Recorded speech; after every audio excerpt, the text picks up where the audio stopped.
पूर्ण प्रक्रिया पार पडत आहे. साधारण किती जणांसाठी भरती होत आहे, किती दिवस प्रक्रिया चालणार आहे? महाराष्ट्र पूर्ण राज्यभरात पोलीस भरती 11 फरवरी आजपासून सुरू झाली आहे. जालन्यामध्ये 156 जागांसाठी ही भरती आम्ही घेत आहोत.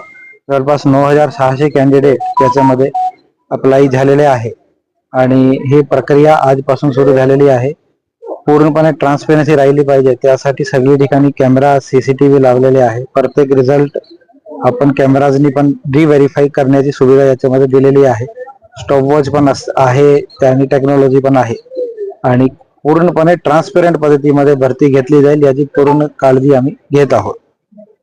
तसेच यावेळी मी आपल्या माध्यमातून कॅन्डिडेट्सला आवाहन करतो की जर कोणी काही आमिष दाखवतो, तुम्हाला नोकरी लावून देतो, काही पैशाची मागणी करतो, तर अजिबात त्याच्या बळी पडू नको.